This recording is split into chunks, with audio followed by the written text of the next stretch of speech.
Assalamualaikum warahmatullahi wabarakatuh. Saya Mansur Fakih, saya mahasiswa Universitas Islam Negeri Maulana Malik Ibrahim Malang dengan NIM 2305021101182. Di sini saya akan mempresentasikan hasil proposal bisnis plan saya sebagai syarat memenuhi tugas UAS matkul kewirausahaan dengan dosen pengampu Ibu Sri. Di sini saya akan mempresentasikan bisnis plan saya dengan nama bisnis saya Mansofa Handicraft. Yang pertama yaitu eksekutif summary atau rangkuman. Mansofa Handicraft adalah usaha bisnis yang bergerak di bidang seni kriya, anyaman, rotan, dan bambu lokal budaya Indonesia. Kami mengkhususkan diri dalam menciptakan produk anyaman berkualitas tinggi yang memiliki nilai estetika dan budaya. Bahan baku yang digunakan berasal dari rotan dan bambu, membuat produk kami terlihat alami dan ramah lingkungan. Tentu saja, usaha ini bertujuan untuk memperoleh keuntungan, meningkatkan perekonomian dan peluang kerja bagi masyarakat lokal, melestarikan budaya seni kerajinan, mengembangkan produk inovatif, menjaga lingkungan, serta mengembangkan komunitas pengrajin. Produk Mansofa Handicraft memiliki keunggulan seperti bahan baku yang ramah lingkungan, nilai estetika lokal yang tinggi, corak dan motif unik, serta kualitas ketahanan yang baik. Pasar yang ditargetkan adalah wisatawan, masyarakat lokal, serta pencinta seni dan budaya. Strategi pemasaran meliputi digital marketing, segmentasi produk targeting offline store dan e-commerce. Dengan modal awal, usaha ini diproyeksikan dapat mencapai laba yang diinginkan pada tahun pertama. Pada bab pertama meliputi aspek hukum dan perizinan. Sini meliputi NIB usaha saya Mansofa Handicraft. Lalu 1.2 itu latar belakang. Di tengah gempuran produk-produk yang modern yang serba instan dan massal, masih ada ruang bagi kehangatan sentuhan tangan manusia yang terjalin dalam setiap helai anyaman. Seni kriya anyaman adalah suatu jenis seni yang menggunakan teknik anyaman untuk membuat berbagai macam produk seperti keranjang, tikar, tas, tempat penyimpanan, hiasan, dinding, dan banyak lagi. Teknik ini melibatkan proses memanipulasi syarat-syarat alami seperti bambu, rotan, daun pandan, eceng gondok, dan mendong hingga membentuk kain atau bahan anyaman yang unik dan indah. Seni kriya anyaman telah menjadi bagian dari budaya Indonesia sejak zaman prasejarah dan terus digemari hingga saat ini. Memiliki nilai budaya dan nilai estetika yang terdapat dalam setiap produk anyaman. Usaha seni kriya anyaman yang saya bangun bersama rekan saya dengan melibatkan masyarakat Nusa Tenggara Timur bertujuan mengenalkan sebuah bisnis yang tidak hanya bertujuan untuk menghasilkan keuntungan, tetapi juga untuk melestarikan warisan budaya di Nusa Tenggara Timur, budaya lokal Indonesia. Bisnis ini didasarkan pada tradisi lokal yang berkembang di daerah kami. Rotan dan bambu yang merupakan bahan baku utama digunakan karena sifatnya yang fleksibel sehingga memungkinkan berbagai bentuk kreasi serta daya tahannya yang membuat produk dapat bertahan lebih lama. Dengan menggabungkan teknik tradisional dan modern, kami menciptakan produk yang unik dan relevan pada pasar saat ini. Yang berikutnya itu tujuan usaha. Jelas pertama ya memperoleh keuntungan, kedua sebagai wadah untuk meningkatkan perekonomian dan peluang pekerjaan pada masyarakat di bidang pertanian pengrajin lokal, terus ada meningkatkan daya minat masyarakat dan menjaga kelestarian masyarakat terhadap seni kerajinan budaya lokal, serta memperluas jangkauan pasar untuk produk seni anyaman lokal, lalu mengembangkan produk seni anyaman dengan desain inovatif yang dapat memenuhi kebutuhan pasar dan selera pasar, lalu ada serta menjaga lingkungan sekitar karena bahan baku kami alami, terus yang terakhir sebagai wadah untuk mengembangkan komunitas pengrajin lokal. Lalu poin berikutnya ada manfaat yang dibangun dari usaha kami, yaitu pertama pembangunan ekonomi, terus ada pelestarian budaya, terus ada pengembangan kreativitas, lalu ada modal awal yang rendah, lalu ada fleksibilitas waktu dan lokasi, lalu ada pasarnya yang potensial. Adapun pihak-pihak terkait pada usaha kami, yaitu usaha saya, yaitu pertama pengrajin tentu saja, lalu ada pengelola, terus ada komunitas pengrajin, terus ada pemerintah, terus ada penjual atau distributor, konsumen, badan usaha milik daerah atau BUMD, dan pengusaha. Lalu ada hasil survei pasar.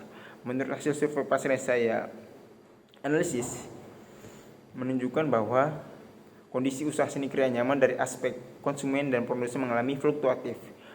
Poin 100 atau poin tertinggi menandakan masa popularitas dari seni usaha kriya nyaman di mana terjadi pada 3 sampai 9 Desember 2023 akibat dari munculnya pameran-pameran yang mendorong peningkatan inovasi, kreasi, dan kualitas dari pelaku seni kriya nyaman.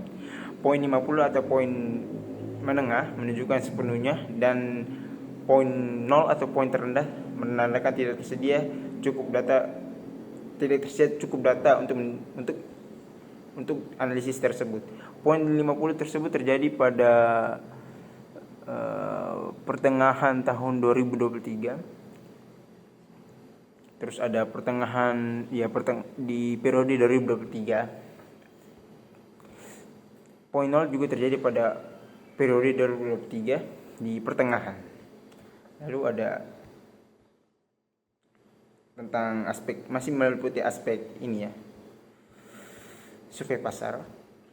Saya menganalisis juga bahwa menunjukkan bahwa wilayah Indonesia yang populer akan seni kriya nyaman, wilayah seperti Kalimantan Tengah menempati posisi pertama sebagai wilayah dengan tingkat popularitas seni kriya nyaman dalam kurun waktu 3 tahun. Lalu ada Jawa Timur, Riau, Sumatera Barat, dan Sumatera Utara. Analisisnya yang saya lakukan ini dalam periode 3 tahun yang lalu ya. Lalu ada bab kedua, yaitu karakteristik bisnis, yang meliputi poin-poin seperti rincian produk, keunggulan produk, keterkaitan dengan produk lain, kekurangan produk, dan analisis SWOT. Yang pertama yaitu rincian produk, jenis yaitu kerajinan tangan atau handicraft. Nama usaha saya itu Mansofa Handicraft ya, dari nama saya sendiri Mansofa Faki yang disingkat. Lalu ada karakteristik yaitu produk seni nyaman dengan manfaat dan nilai estetika lokal serta ramah lingkungan. Lalu ada keunggulan produk. Keunggulan produk yang pertama itu terbuat dari bahan baku yang ramah lingkungan, ya bambu dan rotan. Lalu kedua memiliki nilai estetika lokal yang menawan. Lalu ketiga produk memiliki corak dan motif yang unik dan khas sehingga membuatnya berbeda dari produk seni anyaman lainnya. Lalu ada dengan bahan baku rotan dan bambu yang elastis dan kuat menjadikan produk ini memiliki ketahanan kualitas yang tinggi dan detail yang membuat kepuasan lebih kepada konsumen. Lalu yang terakhir dengan bahan baku rotan dan bambu yang elastis dan kuat menjadikan produk ini memiliki ketahanan kualitas tinggi dan detail yang halus membuat kepuasan lebih kepada konsumen. Lalu ada keterkaitan dengan produk lain. Perolehan bahan baku produk anyaman kami mudah diperoleh. Bahan utama pembuatan produk kami berasal dari petani rotan dan bambu yang masih berasal dari daerah NTT, satu pulau. Sedangkan bahan tambahan lain seperti perekat, cat, atau vernis, tali, dan alat potong diperoleh dari swalayan atau toko-toko di dekat rumah produksi kami. Sehingga ketersediaan bahan baku yang memadai dan mudah didapati menjamin keberlangsungan usaha seni kriya nyaman Mansofa Handicraft ini. Lalu ada kekurangan produk dari produk-produk Mansofa Handicraft. Yang pertama ya, persaingan dan tantangan dalam pemasaran dari produk lain, tantangan dalam inovasi, kreasi, dan keterbatasan keterampilan. Lalu ada tergerusnya nilai tradisional. Lalu ada minat masyarakat terhadap produk modern. Lalu ada harga yang relatif, tentu saja. Lalu ada analisis SWOT yang saya lakukan terhadap usaha saya sendiri. Yang pertama strength atau kekuatan, yaitu menggunakan bahan baku alami dan ramah lingkungan seperti rotan dan bambu. Produk memiliki nilai estetika dan budaya lokal yang tinggi. Produk memiliki corak dan motif yang unik. Kualitas produk yang baik, melibatkan pengrajin lokal untuk melestarikan budaya. Terus memiliki dukungan pemerintah dan potensi yang pasar yang baik.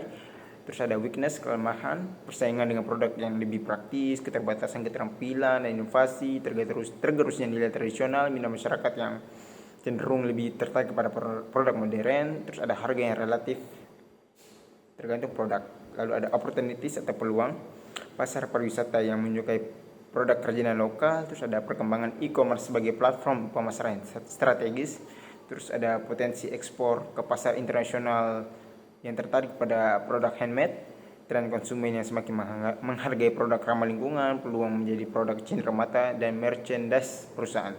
Lalu ada threats atau ancaman, yaitu pertama persaingan yang ketat dengan produk lain yang lebih modern, pergeseran preferensi konsumen yang cenderung ke produk praktis, terus ada tantangan dalam inovasi mengikuti tren pasar, potensi penurunan minat masyarakat terhadap produk tradisional, terus ada fluktuasi harga bahan baku dan biaya produksi.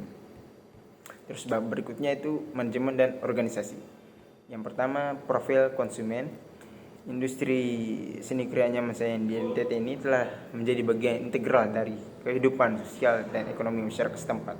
Dengan kekayaan budaya dan sumber daya alam yang melimpah, NTT menawarkan berbagai produk anyaman yang tidak berfungsi sebagai barang kebutuhan sehari-hari, tapi juga simbol identitas warisan budaya. Konsumen produk seni kriya nyaman di NTT dapat dikategorikan ke dalam beberapa kategori seperti wisatawan dan pecinta budaya wisatawan, terus ada komunitas lokal, masyarakat lokal di NTT atau berbagai daerah, terus ada pengusaha dan toko kerajinan, pengusaha lokal yang memiliki toko kerajinan atau souvenir yang merupakan yang membeli produk anyaman. Terus ada potensi dan segmentasi pasar. Yang pertama potensi dari usaha saya Mansofa Handicraft, yaitu pertama produk anyaman rotan dan bambu dari NTT memiliki keindahan estetika yang unik dan dapat menarik minat pasar lokal dan internasional. Terus kedua ramah lingkungan, ketiga jangkauan pasar yang luas, keempat dukungan pemerintah, kelima nilai jual yang tinggi. Terus ada segmentasi pasar, meliputi segmen geografis, yaitu usaha kami fokus pada konsumen di dalam provinsi. Karena masih awal, jadi masih berfokus kepada satu provinsi dulu. Lalu yang kedua ada segmen demografis, meliputi usaha yang kami buat disesuaikan dengan preferensi gender, seperti tas anyaman untuk wanita dan keranjang piknik untuk pria. Terus ada segmen psikografis, usaha yang kami bangun menargetkan individu yang menghargai kerajinan tangan dan memiliki kecenderungan untuk mendukung produk lokal yang berkelanjutan dan berfokus pada konsumen yang memilih gaya hidup ramah lingkungan dan etis, serta mereka yang tertarik dengan dekorasi rumah dan fashion. Produk kami juga memiliki nilai dan keyakinan untuk menjangkau mereka yang memiliki nilai budaya yang kuat dan keinginan untuk melestarikan warisan budaya melalui pembelian produk. Lalu ada pesaing dan peluang pasar. Pesaing, usaha yang kami jalankan ini jelas memiliki pesaing yang kompetitif dengan produk-produk yang lebih modern, sehingga untuk menjadi yang terdepan di tengah pesaing ini, produk anyaman usaha bisnis kami tidak hanya berkualitas, tetapi juga memiliki desain yang unik, kemampuan pemasaran yang efektif baik secara lokal maupun online, lokal internasional dengan metode online juga menjadi kunci kami untuk memperluas jangkauan pasar. Di samping itu, pemahaman kami yang mendalam tentang tren pasar dan kebutuhan pelanggan akan menjadi landasan untuk mempertahankan daya saing dalam industri ini. Terus ada peluang. Usaha seni kriya nyaman di NTT memiliki peluang yang menjanjikan. Pertama, pasar pariwisata menjadi target utama, di mana produk anyaman lokal menjadi oleh-oleh yang diminati. Kedua, dengan perkembangan e-commerce, pasar online menjadi platform strategis untuk memasarkan produk anyaman. Ketiga, produk anyaman di NTT memiliki potensi untuk diekspor ke pasar internasional dengan minat global yang terhadap produk handmade. Keempat, dengan desain yang lebih modern, produk anyaman dapat menarik minat generasi muda. Terakhir, produk anyaman juga dapat menjadi pilihan hadiah atau merchandise perusahaan. Dengan strategi pemasaran yang tepat, bisnis seni kriya anyaman di NTT memiliki peluang besar untuk tumbuh dan berkembang. Lalu ada media promosi yang digunakan. Yang pertama, media sosial, ya bisa WhatsApp, Instagram, TikTok, atau ya media platform online-nya. Terus ada offline store. Terus target atau rencana penjualan 1 tahun. Target atau rencana penjualan 1 tahun produk Mansofa Handicraft menargetkan omset setahun mencapai 13,680 juta. Untuk mencapai omset yang diinginkan, kami memproduksi produk sebanyak 144 dalam setahun. Jumlah target penjualan yang harus dicapai jika ingin mencapai omset yang diinginkan, maka Mansofa Handicraft harus menjual 144 dibagi 12 bulan, yaitu 12 pieces hanya dalam 1 bulan.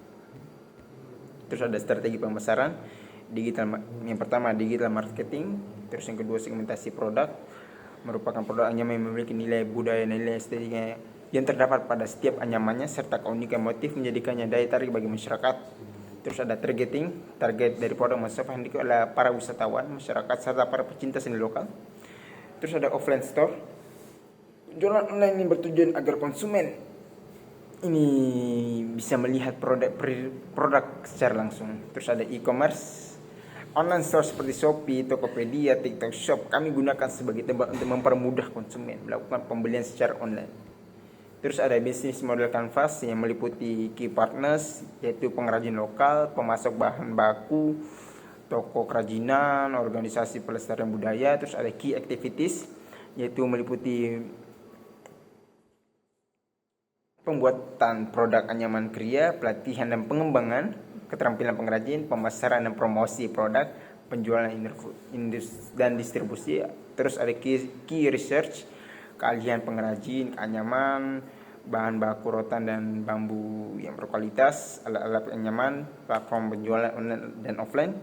Terus ada value proposition, yaitu produk anyaman unik yang menggabungkan seni tradisional dengan desain modern, dukungan terhadap keberlanjutan dan pelestarian budaya NTT, produk ramah lingkungan, dan pemberdayaan masyarakat lokal. Terus ada customer relationship, yaitu meliputi interaksi personal dengan pelanggan melalui workshop dan demonstrasi layanan pelanggan yang responsif dan personal. Terus ada channel, toko fisik dan galeri di NTT, e-commerce dan media sosial, pameran kerajinan dan festival budaya, kerjasama dengan hotel dan resort untuk display produk. Terus ada customer segment, yaitu meliputi pecinta kerajinan dan seni tradisional, turis domestik dan internasional, pembeli korporat, dan penggemar produk ramah lingkungan. Terus ada cost structure, biaya produksi dan bahan baku, biaya operasional toko dan gudang, investasi dalam pemasaran dan promosi, dan pengeluaran untuk pelatihan dan pengembangan pengrajin. Terus ada revenue stream, meliputi penjualan langsung kepada konsumen, penjualan grosir ke toko dan distributor, kustomisasi produk untuk pesanan khusus. Terus ada workshop dan kursus anyaman. Bab keempat meliputi analisis produksi. Yang pertama, bahan baku, bahan penolong, dan peralatan yang digunakan, yang meliputi bambu dan rotan sebagai bahan baku utama, lem, tali, cat, pewarna, lapisan pelindung atau varnish itu sebagai bahan tambahan. Terus ada alat-alat yang meliputi alat potong, kecil, sedang, dan besar, alat kikis, kuas, dan pelindung tangan. Terus ada alur produksi. Alur produksi sini anyaman kriya dari rotan dan bambu umumnya melibatkan beberapa langkah penting. Yang pertama, menyiapkan referensi dan konsep pembuatan. Terus tahap kedua, pemilihan bahan baku, rotan dan bambu yang berkualitas. Tahap ketiga, pemotongan, pengupasan, pembersihan, dan pengeringan dari serat yang tidak diinginkan. Tahap keempat yaitu pembentukan anyaman. Tahap kelima, finishing yang meliputi penghalusan, pewarnaan, pengaplikasian lapisan pelindung. Terus yang terakhir ya pemeriksaan kualitas produk. Jumlah produk yang dihasilkan, produk anyaman yang Mansofa Handicraft produksi adalah keranjang dan tikar dengan visual yang estetik dan menarik sehingga meningkatkan identitas bisnis dengan desain yang mengikuti perkembangan tren. Dalam memenuhi permintaan pasar, per minggu kami memproduksi desain sebanyak 3 desain produk meliputi 2 keranjang dan 1 tikar dengan menyesuaikan dengan tren yang ada di pasar. Dalam setiap bulan kami mampu memproduksi desain sebanyak 12 desain produk. Foto-foto produk yang dihasilkan bisa dilihat di proposal bisnis plan saya. Terus bab kelima adalah analisis keuangan yang meliputi kebutuhan modal seperti alat potong, alat kikis, kuas, lapisan pelindung tangan, mesin cat semprot dengan total hampir lebih 2 jutaan. Terus ada biaya tetap, upah kerja per bulan itu 650.000, jadi per tahun itu 7.800.000. Listrik 1 bulan kami hanya 40.000, yaitu jadi 1 tahun hanya membayar 480.000. Terus biaya produksi kami meliputi pencarian referensi, ya pasti dalam memproduksi barang kan harus mencari referensi terlebih dahulu. Ya, kami memberi bayaran lebih kepada karyawan, yaitu pencarian referensi 1 hari berjumlah 1 itu 15.000. Terus ada konsep, dalam memikirkan konsep 1 hari 1 konsep itu 15.000. Biaya lain-lain tenaga kerja itu 75.000, jadi 2 orang jadi 150.000. Listrik ya satu hari ya 10.000, yang menjadi total semuanya, menjadi total semua biaya produksi per minggu, biaya variabel itu mencapai 150.000. Lalu penentuan harga pokok penjualan. Dilihat dari biaya produksi per minggu tadi, kan totalnya 150.000. Jumlah unit yang kami produksikan 3 dalam seminggu. Harga produksi per unitnya menjadi Rp63.333. Harga jual yang kami patok yaitu 95.000, relatif ya cenderung, tapi ini harga yang kebanyakan. Jadi laba produk kami 31.667, sehingga penjualan produk 12 bulan kami, penjualan produk yang dihitung dalam 12 bulan mencapai 13.680.000, dengan total aktiva dan pasiva 15.680.000. Terus ada break even point atau BEP, itu meliputi penentuan jumlah produk yang harus dijual kepada konsumen pada harga tertentu untuk menutupi modal yang dikeluarkan, yaitu mencapai 261 produk per tahun, setara dengan bukan per tahun, maaf, tetapi 261 produk itu setara dengan 21 bulan, 2 minggu, 4 hari produksi untuk mencapai BEP, break even point tersebut. Terus ada benefit dan cost ratio, itu digunakan untuk menghitung apakah suatu usaha menguntungkan atau tidak menguntungkan atau merugikan. Yang kami hitung itu mencapai 1,65, lebih dari 1. Jadi kalau lebih dari 1 itu menguntungkan. Jadi yang kami dapat di sini 1,65, berarti usaha yang kami menguntungkan. Terus ada payback periode atau modal kembali.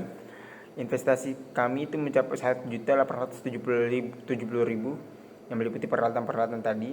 Terus ada laba bersih per tahun kami itu 4.560, sehingga payback period kami itu ya sekitar 21 minggu.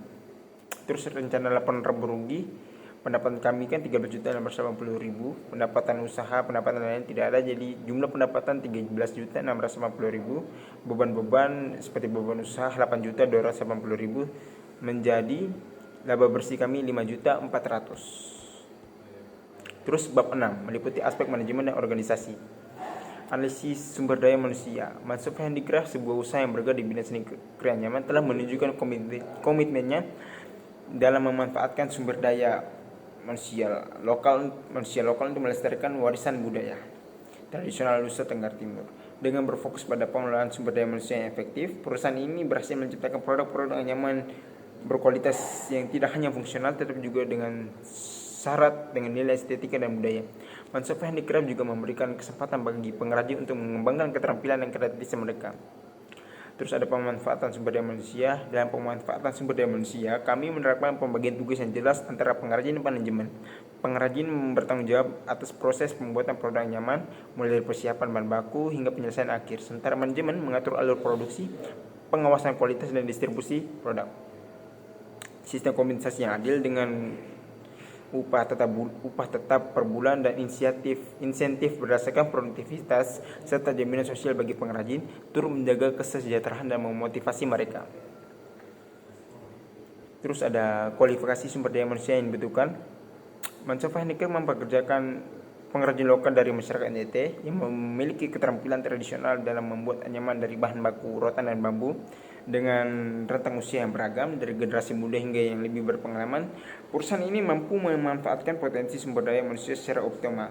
Menariknya, mayoritas pengrajin yang terlibat adalah perempuan yang memiliki keahlian khusus dalam teknik anyaman tradisional. Proses rekrutmen dan seleksi yang dilakukan Mansofa Handicraft juga mencerminkan komitmennya terhadap komunitas lokal. Terus ada spesifikasi jabatan, itu pemilik pendiri atau saya sendiri menentukan visi, misi dan tujuan strategis perusahaan, membuat keputusan kunci dan mengawasi kinerja seluruh departemen dalam perusahaan. Terus manajer produksi, itu merencanakan dan mengatur produksi, memastikan ketersediaan bahan baku dan peralatan produksi, mengawasi kualitas produk, efisiensi produksi, mengkoordinasikan pengrajin dalam proses pembuatan produk, manajemen pemasaran, mengembangkan strategi pemasaran yang efektif, mengelola kegiatan promosi baik offline maupun online, menganalisis tren pasar dan preferensi konsumen, menjalin kerjasama dengan distributor dan outlet penjualan. Terus ada manajer keuangan, yaitu mengelola anggaran dan arus kas perusahaan, melakukan pencatatan dan pelaporan keuangan, menganalisis laporan dan keuangan untuk mengambil keputusan, mengurus perizinan dan perpajakan perusahaan.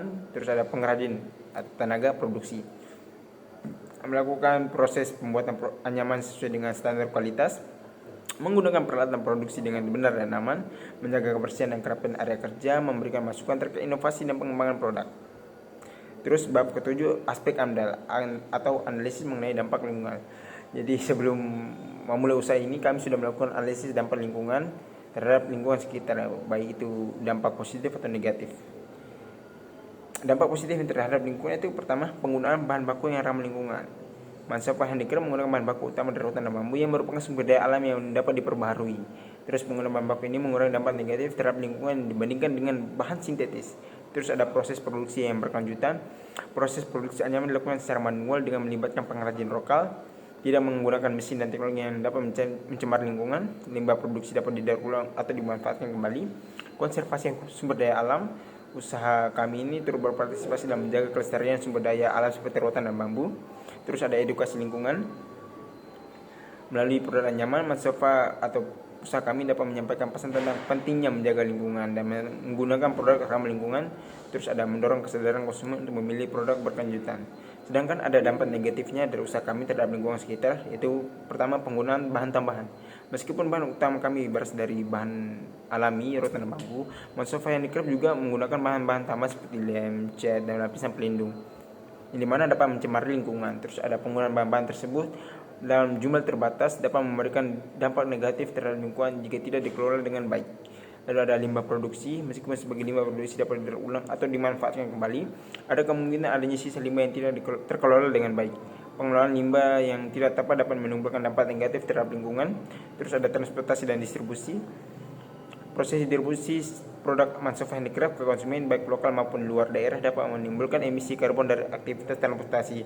Hal ini dapat memberikan dampak negatif terhadap lingkungan, terutama jika tidak diimbangi dengan upaya mitigasi. Secara keseluruhan, usaha kami memiliki dampak positif yang lebih signifikan terhadap lingkungan melalui penggunaan bahan baku yang ramah lingkungan dan proses produksi yang berkelanjutan. Namun, tetap perlu diperhatikan pengelolaan bahan-bahan tambahan dan limbah produksi serta optimalisasi distribusi agar dampak negatif tetap terhadap lingkungan dapat diminimalkan. Mungkin sekian dari presentasi dari bisnis plan saya. Mungkin ada kekurangan yang belum ditambahkan. Sekian dari saya, Mansur Faki. Wassalamualaikum warahmatullahi wabarakatuh.